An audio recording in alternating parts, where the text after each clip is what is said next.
Hello everyone, welcome to another video. I am Ryder of Dinosaurs. Today's video is a mirror of a YouTuber I was introduced to, J.L. Warren. Instead of explaining why I wanted to do this mirror, I'd rather show you. And if you like his work like I do, pop in by his channel and leave a like and subscribe. The link will be in the description. And now, here's the video. Enjoy. Hey everyone, JL from the Week in Horror podcast here. Now normally, I'm hard at work on the next episode of the Week in Horror, or I'm debating theists and other woo believers on other people's channels, but I've never really taken the time to make my own YouTube content, so welcome to my first video. I recently subscribed to YouTube content creator Prime Red. If you're not familiar with his work, go check him out. He's a seriously funny fucking dude. Prime Red recently put out a video taking a big swing at flat earther and general bullshit artist Joshua Michael Gennari, aka JM Truth.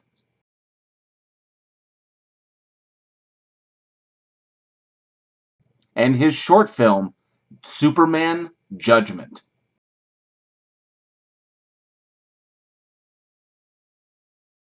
Now usually, I wouldn't give two shits about a jackass Poe like JM Truth, his bonkers fucking beliefs, or his bullshit degree mill nonsense.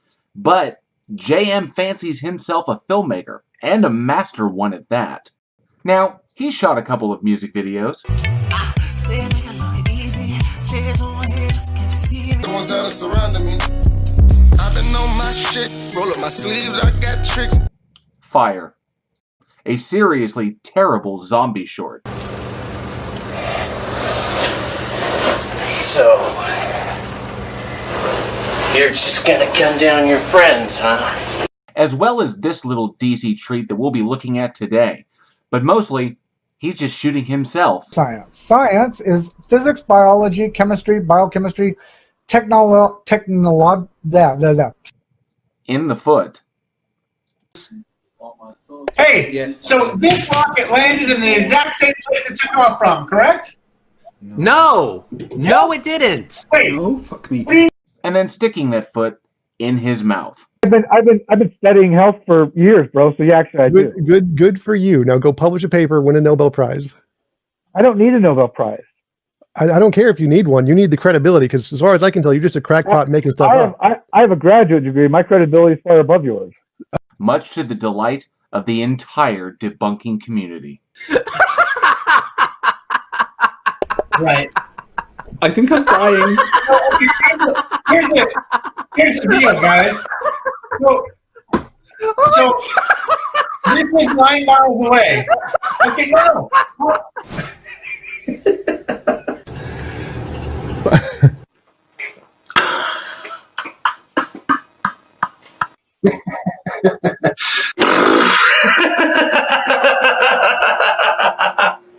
I can't. What the fuck? Oh, dear me.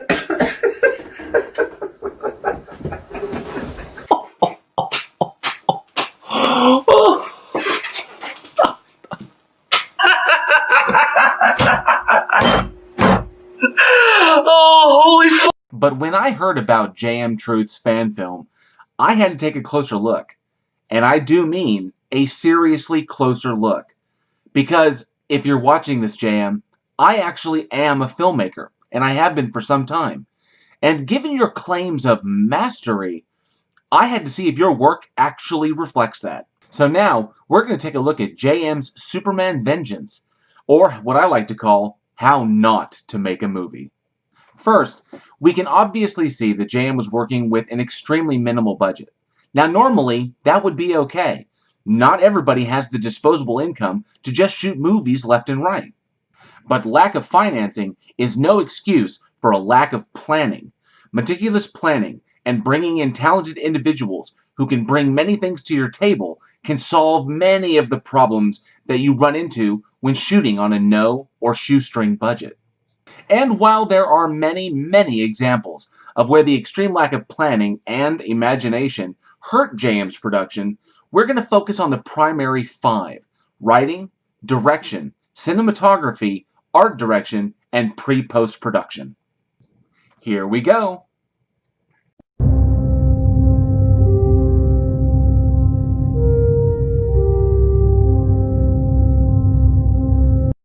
I can understand altering the key of the Superman theme here, to make it your own, but it just doesn't work, which is why no one does it.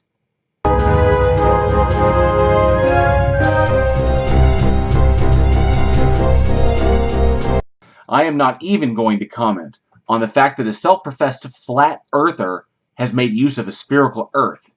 Don't worry, JM. I won't tell anyone you sold out your beliefs for your audience.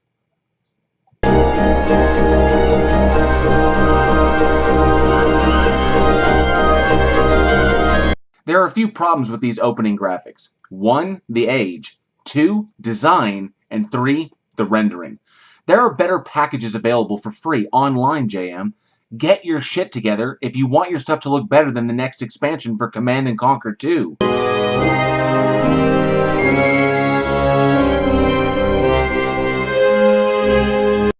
That font is not industry standard.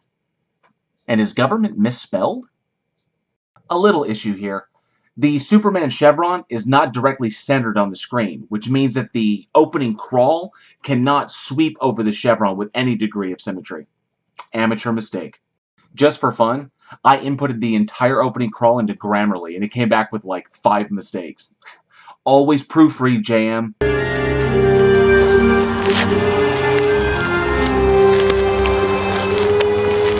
5 seconds in and we already have issues, the most egregious of which are sound, lighting, and camera. Of these 3, sound will be the first to break your production. The ambient wind and traffic, combined with the crunching of the gravel underneath the actor's feet, will all distract from the focus of the scene, which is the agents. As the audience, this is the first time I'm seeing these characters. I have to be able to discern things about them and how they could possibly play into the story. A rookie mistake is to automatically think that ambient sound can reinforce realism, but this simply isn't always the case. Lav mics or a boomed unidirectional mic with appropriate angling would have solved the problem here. Secondly, lighting. We can see that the mid-ground agent is completely overblown. His shirt actually blends into his skin. Before shooting, it's extremely important to identify any hotspots or zebras when you see them, and immediately diffuse them or re-angle the camera so as to avoid them completely. Industry tip: we call them zebras because of the stripes they make when using the zebra pattern overlay on your camera to indicate your exposure levels. If the camera doesn't have that function, a light meter will also work. If you can't afford a light meter, just look through the camera and indicate where the hottest spots you can see are. Typically, where the light is strongest, it will flare out and be totally white. Adjust the camera as necessary. Mistakes like this indicate an extreme lack of planning, which is paramount, especially when working outdoors and the sun is a variable that you cannot control. Third is the camera itself. When shooting handheld, it's very important, unless you're shooting found footage, to keep the camera as still as possible, especially during establishing scenes. Unnecessary movement will disengage the audience, as that movement will make them aware of the camera and shatter the fourth wall. And lastly, I don't know what the hell that thing is behind the car. Is it a mailbox? Whatever it is, it's distracting. Shouldn't have been there. No symmetry in this shot at all, and the color correction is atrocious. I want you to make sure you show proper respect to Mr. Kent. I'll show proper respect to Mr. Kent. Just want to make sure Mr. Kent shows proper respect to the badge. Sound, again. Always check your levels and your ambient. Every take. Mr. Kent, I'm Agent Henshaw. This is Agent Craig. Federal agents introducing themselves without their badges? Seems odd. Figures. Little melodramatic. And oh, the echo on that voice. Lazy ADR jam. What can I do for you boys? Mr. Kent, as you might be aware, the conflict between our country and the New Liberation Army is at a pivotal point. Talks have broken down, and we believe they're on the verge of obtaining nuclear materials. Shaky camera work again. Dollying can be challenging and rather expensive So if you can't afford the standard dolly tracks, some curved PVC pipes and a half circle with the tripod set on shoes with skateboard trucks and a little WD-40 will make a great DIY dolly track. You can find instructions on how to build one online. Nuclear materials. What's the guy do with me? Mr. Kent, the government is aware of your special abilities. Plan your shots.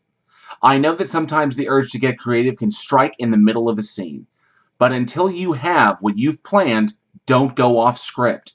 Get the take, then get creative on an A, B, or C shot. This is why we storyboard. And we need your assistance in helping us bring some things under control. Your assistance would be invaluable. No, it won't. Still overblown, too quiet, and way too much ambient noise. If you refuse this offer, you'll be in direct violation of Article 5150 of the Patriot Act of 2035. This is 2035? And federal agents are still wearing polyblends? Well, it is the government. Exile, imprisonment, death. You just threatened to kill Superman. That's rich. Those are definitely in your future, Mr. Kent, if you refuse this offer. Exile? I'm already in exile. Wow, that got dark, and I am not talking about the plot. Once again, the importance of planning out your shots in your chosen locations. You don't have light stands? A $20 500-watt work light from Home Depot will solve that problem. Don't have any diffusers? Layers of wax paper will easily make a great diffuser. Don't have any reflectors? The shiny side of tinfoil will solve that problem. You have to think on your feet, JM.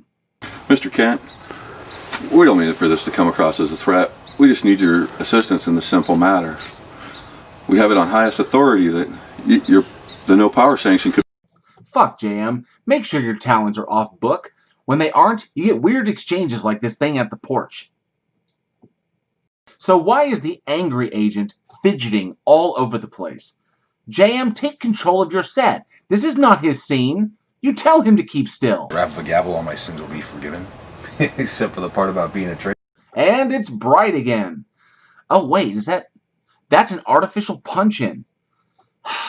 Lazy maneuver, and you're going to see these all throughout the production. JM, take your time. Get your fucking close-ups. Yeah. You ever been to the moon? No. Talk to me like that again. Okay, listen, Agent Grant, that might be the worst idea you ever had. Lots of weird height changes here. Stuff like this can hurt your continuity. Watch your sight lines. It looks as if Superman is rising and falling throughout the scene. If you could take our card, maybe give us a call in the morning. I will. Mumbling Superman? Not good. To the gloves. I don't like to get my hands dirty. Okay, so we have a serious problem with logic and writing here. The angry agent snarks off with a comment about Clark wearing his gloves, and Clark quips back, "I don't like to get my hands dirty." This is a wasted opportunity between these characters. Whenever indicating an intimate moment, it's better to handle it with a close-up, as it sells the intimacy of that moment. Also, for logic's sake, it's pretty important to have the people who are whispering about one of your characters do it a distance away from that character, especially when he has super fucking hearing. And never have your main character deliver a line that's supposed to demonstrate his dominance off camera. So many missed opportunities here. All you had to do was shoot a few tight scenes, tight shots on those characters, and you would have solved all these problems. Continuity again. That is not the front door that he walked in. Little details like this will degrade your film. Let's just say a very ungrateful little birdie told me that the feds would be here. How is Dick? That just about covers it. This is a bad joke. And if you're referencing points that actually occur in the comics, make sure your Superman fans know which ones you're citing, because they're often repeated. This is solely a writer's issue. Know your subject intimately. How the fuck else can you write about it? Is it Christmas in here? Because it sure as hell wasn't outside. This is an art department failure. Always make sure your art department head and your cinematographer are aligned on a shot before you proceed with shooting. Better term. Now you swoop in, they use the weapon, you're dead, and the weapon's gone. Weird light shift on Bruce. Poor planning. They use the weapon, you're dead, and the weapon's gone. Here we see that JM did not shoot these scenes in the smartest way, which is to shoot your wide shot of Superman and Bruce, then shoot all of Superman's lines, then all of Bruce's lines, then your pickups or cutaways or creative shots. When your camera keeps changing places, and you obviously haven't written down your focal lengths or your zoom settings, or even spiked your tripod, it's nearly impossible to recreate a shot from memory. Set your tripod and leave it until you're done with that take. Make sure your talent maintains their eye lines. These can distract in anything tighter than a cowboy. Why do they want you to fight them? Flying scene. Yes, I know it can't be helped, but your camera guy should have been watching for that. Take 2. Why do they want you to fight them? I give up. You tell me, detective. Hang on. I thought Clark was an investigative journalist. Would he really need Batman's help to figure out what the government wanted to do here? Know your characters. Beat the hell out of them until they piss themselves comes to mind.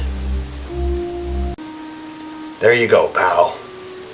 Damned if you do, damned if you don't.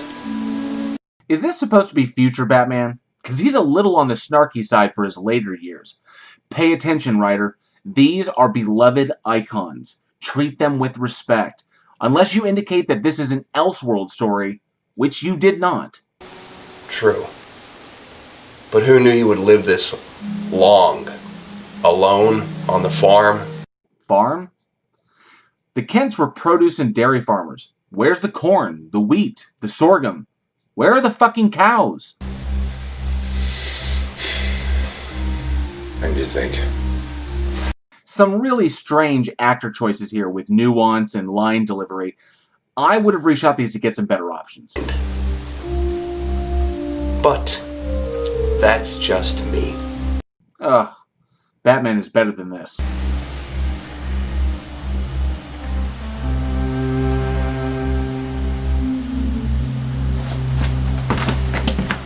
Okay, so Bruce snuck in with the cane, but then he left without the cane?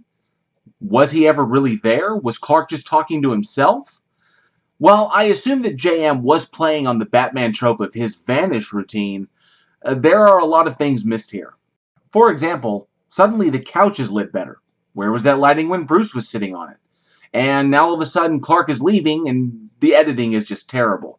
Not to mention, Clark has super hearing, and he has literally no reaction to Batman's vanish routine, something he hasn't seen in years. Wouldn't that be something he'd reflect on as something he probably missed about Bruce? Lots of questions and assumptions here, which is something you do not want your audience to have with characters as established as these. A zooming fade out, and you can't even keep your camera steady? Way to go, Kubrick.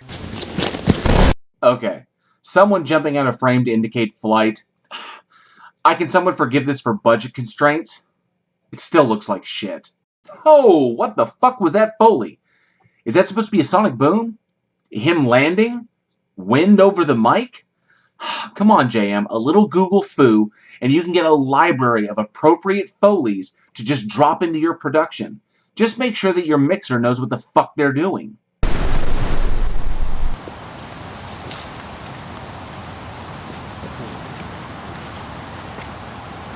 More bad handheld. This is supposed to be an emotional moment, and you can't even show the gravestone? Fake custom gravestones are cheap.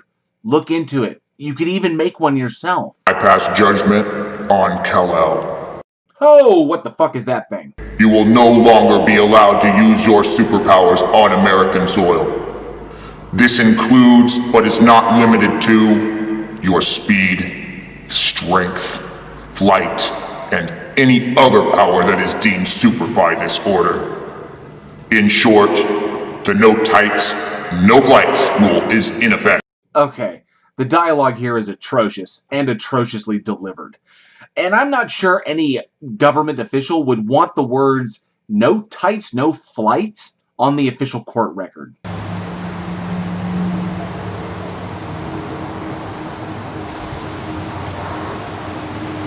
I just want to say goodbye, Lois. I can't hear you, Clark. I know you said Lois, but it took me like 3 tries to hear you. Now, where did that rose come from? And you only brought one? This Kal-El is a dick. JM, continuity is so important in a film. Your sound, your art department, and your writing have really dropped the ball here.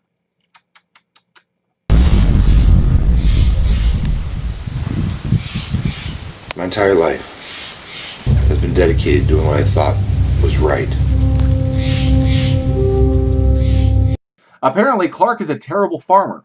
Martha and Jonathan didn't teach him shit. To be in the service of man. Holding all those I love in arms. Fuck JM, lighting! I would without.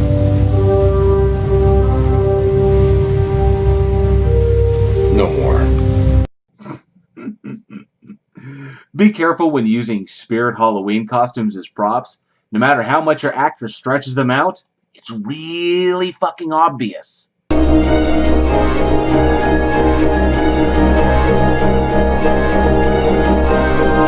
What the actual fuck? Come on, JM. I know that you were low on budget, but you're shooting a Superman fan film, which means a good portion of what you can spend should go to costume. A plastic Superman chevron hot glued to a Lycra bodysuit? Surely you could do better than that. Or maybe you can't. And where exactly is Clark in this scene? Suddenly, he went from the farmhouse to this blank room with only red and blue light. Illogical scene movement is so painful. Once again, planning. I have seen what evil people are capable of. Death and destruction. I'm finally going to say it. This choice for Superman is weak as fuck. JM, I don't know how you justified trading Superman's arms for a midlife crisis muffin top. Ensuring your framing is also very important. When you lack symmetry, you lack harmony. Make sure that the subject of your focal point is centered before you begin dialogue. While it's not technically a deal breaker for the audience, it's a costly rookie mistake and very, very obvious. Now, you learn this stuff in basic film school. Did you go to film school, JM? Well, if you can't afford it, try the Masterclass series. You know, so no one will get in the way of your ego while you learn. Right, 4. That chevron in his chest is killing me. What the fuck is on your feet, Soups? Nah, I don't want to know. So be it. Oh, bad overlay on the eyes. Come on, JM. Check your work before you render everything. Especially if you can't stabilize your fucking camera to keep the image from moving around under the overlay. I'll be the... Pointless ratio change. I'll be the judge. Right, so is he the Eradicator? Is that where you're going with this?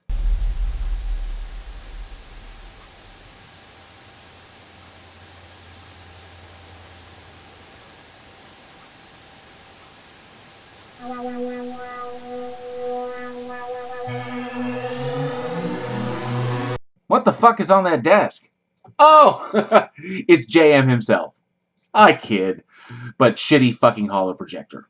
I will actually say JM looks better bald, but shave that pubic mound you got growing on your chin. That shit's nasty. Senator, we met with Mr. Kent. Lex Luthor was never a senator. He went straight to the White House 3 times. Know your characters. Sightlines again, JM. Your hologram is looking off to the left while you're looking straight ahead. You don't get paid. You know, that community center you're shooting in gets some pretty good echo. Or your sound department is shit. I'm going with the latter. Word to the wise, ambient buzz should be removed in post. There's no E in Luthor, dumbass. There's that font again. And be sure there's no typos in your credits. And you really don't need to overinflate your credits to make them seem larger than they are. Many of these could have been bundled up into one. But blatant dishonesty is kind of your gig, isn't it, JM? Ah, the one thing you got right. Folly. Folly is right, JM. Hey, It's that globe that JM doesn't believe in. Well, JM, it looks like you still have a lot to learn about filmmaking, which is strange because you've said multiple times that you're a master videographer and a filmmaker. Now, I know sometimes we can overinflate our abilities, especially when on set, but seriously, after watching Superman Vengeance, I understand now why you've had 3 production companies instead of one that lasted.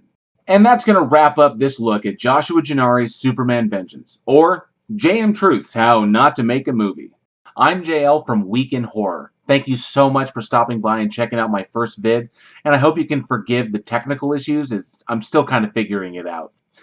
Now, I don't know if I'll be making content regularly, as my responsibilities at Week in Horror keep me pretty busy, but if I see something really interesting, I may take a swing at it. I'd like to give a special thank you to every single member of the debunking community who have welcomed me with open arms and opened the door for me to try my hand at this. You guys are fucking awesome. All the love. We'll see you next time.